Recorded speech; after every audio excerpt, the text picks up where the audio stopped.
আজকে আপনাদের সাথে একটি সেন্সিটিভ বিষয় নিয়ে কথা বলবো, সেটি হচ্ছে প্রিম্যাচুর ইজাকুলেশন বা দ্রুত বীর্যপাত। এটি নিয়ে অনেকেই কথা বলতে লজ্জাবোধ করেন বা অনেকে ডাক্তারের কাছে আসতে চান না, অথবা অনেক সময় দেখা যায় যে আপনি ফার্মেসি থেকে বিভিন্ন ওষুধপত্র কিনে খাচ্ছেন এবং সেটির জন্য আপনার পরবর্তীতে স্বাস্থ্য ঝুঁকি বা স্বাস্থ্যহানি হতে পারে। আমি ডাক্তার মাজহারুল হক তানিম, ডায়াবেটিস, থাইরয়েড, হরমোন রোগ বিশেষজ্ঞ। আজকে কথা বলবো প্রিম্যাচুর ইজাকুলেশন বা দ্রুত বীর্যপাত নিয়ে। সহবাসের সময় যদি আপনার বীর্যপাত 1 থেকে 3 মিনিটের আগেই হয়ে যায় বা এক মিনিটের কম সময় যদি আপনার স্থায়িত্ব হয় সহবাস, এটাকে বলে আমরা দ্রুত বীর্যপাত বা প্রিম্যাচুর ইজাকুলেশন।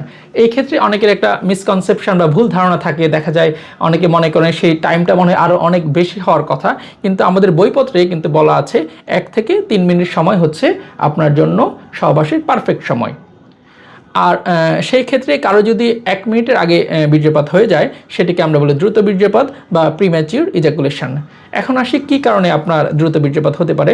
আমরা দেখে থাকি অ্যাংজাইটি বা অতিরিক্ত দুশ্চিন্তা, কাজের চাপ, প্রেশার অথবা হরমোনের সমস্যা, যেমন অনিয়ন্ত্রিত ডায়াবেটিস, থাইরয়েড হরমোনের সমস্যা, অথবা টেস্টোস্টেরন হরমোনের ঘাটতি, অথবা প্রোল্যাক্টিন হরমোন বেশি থাকা, অথবা সেই সাথে কিছু খারাপ অভ্যাস থাকা, আগের মানে খারাপ অভ্যাসের কারণে আপনার এরকম প্রিম্যাচুর ইজাকুলেশন বা দ্রুত বীর্যপাত হতে পারে।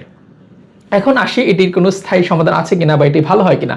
আমাদের কাছে রোগীরা অনেক সময় এসে জিজ্ঞেস করেন বা এসে বলেন যে আমরা এটির একটি স্থায়ী সমাধান চাই, এটার এরকম কোনো স্থায়ী সমাধান আছে কিনা। হ্যাঁ, অবশ্যই আছে। সেই ক্ষেত্রে আমরা আপনাদের কিছু কাউন্সিলিং করি, যে আসলে আপনার কিছু আপনার টেকনিক শিখিয়ে দেই এবং আপনার বীর্যপাতের টাইমটা কত দূর হওয়া উচিত এবং আপনার লাইফস্টাইলটা কেমন হবে এবং কি কি আপনার কৌশল অবলম্বন করলে আপনি সময় বাড়াতে পারেন, সেইগুলো আমরা শিখিয়ে দিই। এছাড়া এর সাথে অনেক পরীক্ষা নিরীক্ষা করে দেখি আপনার অনিয়ন্ত্রিত ডায়াবেটিস, হরমোনের সমস্যা, থাইরয়েডের সমস্যা বা অন্য কোনো আপনার খারাপ অভ্যাস আছে কিনা। এর বাইরেও আমরা কিছু ওষুধপত্র দিয়ে থাকি, যেগুলো খেলে আপনার সেই সময়টা প্রলং হতে পারে বা সময়টা বাড়তে পারে।